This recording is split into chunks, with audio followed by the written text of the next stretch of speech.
three of us, just three of us. Just take a look and see. There's three of us, just three of us. There's him, there's you and me. Right, so I done the forks the other day. Just out for a little bimble now to give him a little shakedown test out with Andy. I'm going to go down to a cafe for some breakfast and I'll see how the forks are going. I'm super paranoid that they're going to spew their guts everywhere, but worst case scenario, or well, worst case scenario is pretty bad, but let's say better case scenario, it's only cost me 20 quid in fork seals. That's how much fork seals cost, about 20 quid. I mean, there are all sorts of little jobs on the bikes that are worth doing or worth learning, and the fork seals is one of them. I do like learning, you know, fork seals is probably one of them jobs that are worth doing. What was that? I think it was a leaf or something. Fork seals are worth something doing. Don't even know what that was. I think it was a leaf. But yeah, fork seals are worth doing because they're so cheap to replace. So if you think about it, like bearings, stuff like that, they're cheap parts, but the labour is what makes it so expensive. So lots of little jobs that you should learn how to do probably, or if you want to, you know. And fork seals is one of the things that the part's very cheap, it's the labour that's intense. I've done fork seals before, so that's why I did them on the BMW. I did them on the CRF. They're upside down though, slightly different. I did the fork seals on one other bike as well, but to be honest, the fork seals are not, traditional fork seals are a bit easier than upside down forks, because you've got all sorts. You've got the fork seals, the dust covers, and that's it really. If you've got traditional upside down forks, you've got to do it all in reverse order, and you've got to get it all on the fork at once, sort of thing. So it's a bit trickier, not much trickier, but yeah, it's a little bit trickier. But yeah, it's just one of those jobs that it's cheaper to learn how to do.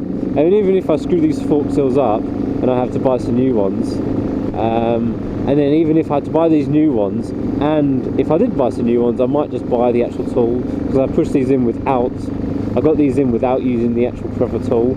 Even the proper tool would only cost about 60-70 quid. So even if I had to buy new seals and the 60-70 quid, it's still cheaper than getting seals and stuff, taking it to a shop and getting them to do the work. Definitely worth learning how to do. Same with chains and sprockets. To do chain and sprockets is not too difficult. The hardest part is taking the rear wheel off, depending on the bike. Right. Anyway, enough maintenance rubbish. You'll see enough of that in my videos coming soon. Let's go to the cafe. I'm hungry. I haven't had my breakfast yet.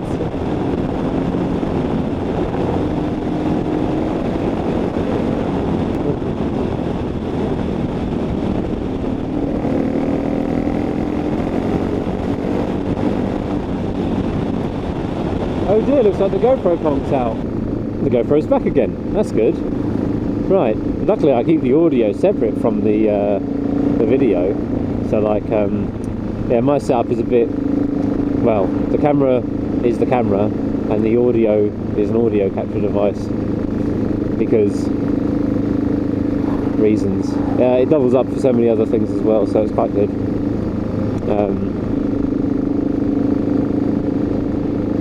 Anyway, gonna go down to the cafe. Phil for Race, he said he might meet us there, so nice to catch up with Phil if I can. Phil 480, the new owner of my CRF 250. Yeah, he's had it now for quite a while. Probably at least 6 months, maybe more. I'll have to check. October? When did I give it to him? I didn't give it to him, but when did I sell it to him? Well, I pretty much gave it to him at the price, but I just wanted it gone quick. And also, to be fair, it's probably a fair price. That bike has been abused. That bike has been abused.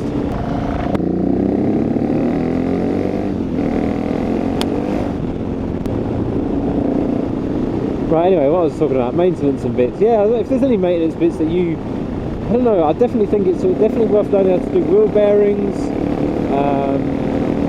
definitely wheel bearings, fork seals, chain sprockets, because it's so cheap compared to how much you'd spend on labour. Chain sprockets is a harder job, bearings are quite easy. Oh, Andy's gone. Oh, Andy's gone. Where's he gone? There he is. He's on a 1000 road bike. So he's probably got about 3 times. Oh, he's got double the horsepower than me probably.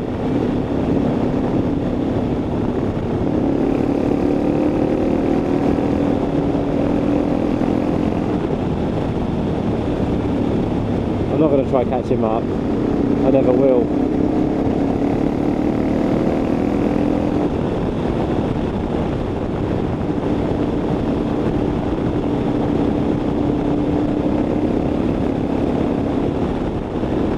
Yeah, chain sprockets, fork seals, I mean oil changes and servicing, you can't really do yourself nowadays because you need to tell the computer that you've done it. So servicing is like the least, and the servicing now is actually quite cheap on bikes. It's not that bad really, and you know they give it a whole 21 point whatever 100 point inspection depending on who you're with. So servicing, okay, yeah, maybe learn how to do a service, but you don't really need to know, and you can't really, well, it's not even worth it nowadays I don't think. Everything done through the computer. You still need, even if you know, own one of these brand new bikes, it's best to get it done by the dealership sometimes, because they can put it into the computer and you've got a nice squeaky clean history of the bike, you know, when it was serviced last, etc, etc. I mean, not me, I wouldn't do that, but you know, a lot of these people do like, and you know, you've got to keep your warranty going. But wheel bearings, stuff like that can fail pretty much at any time, but they fail very rarely, or just high mileages. So you do these high mileages, high miles, and eventually, yeah, bearings get bad. What is a guy running across the road for? What's going on over there? What's he doing? What's going on there? Look over to get run over by a bus.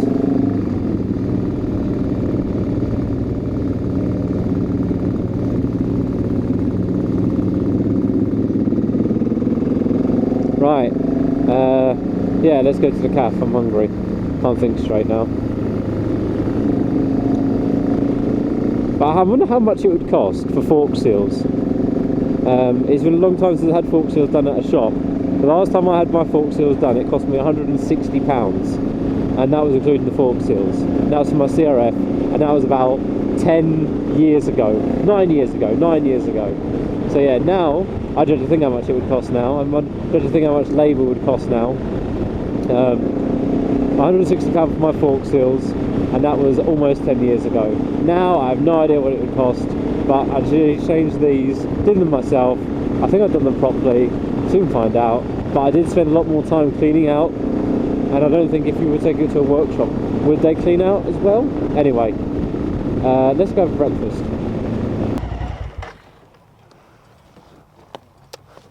Couple of pumps for luck. What do you think? Huh? No oil spilling out. No. Right.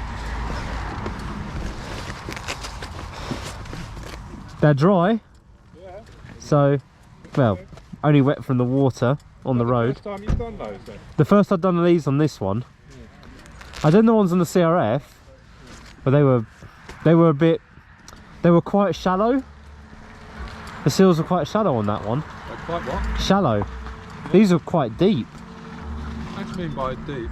Well, where the seals go in, they're really in there. Yeah. I had a real difficult getting in there because I bash it in with the old seal. Yeah. And I ended up having to cut an old seal in half, yeah, and then stick it down there, right? You should have said I've got a fucking seal grinder. Is it a proper one or is it a homemade? No, it's a proper one. Really? Yeah, but what's the diameter? I'm not sure. Yeah, exactly. They're all Pacific. Yeah. Annoyingly, they're not one size. But yes, the fork is actually black because I've cleaned it. No diesel. Oh dear. And only E5. That's the good stuff anyway. fuel them to fuel. Coffee time. Right, well, I'm just back from a ride. Really, fork seals, brilliant, and I've got all balls racing, dust seals, really good. This is my nightmare today. So, Phil for 80 spotted that my exhaust was a bit loose. We went to tighten it up, well, I went to tighten it up, and the bolt snapped. So that's the snapped off bolt in there. Leo Vince bolt, by the way, not a BMW bolt. So the only bolts so far that have had any problems with the bike in Leo Vince. So luckily I've got this bracket off. So I guess at some point drill this through, put a new bolt and spacer on, but that should be alright. Should be a simple cheap fix hopefully. Anyway, that's the end of this week's video, or whatever. Thanks for watching. Like, comment, whatever. Look forward to more DIY videos soon.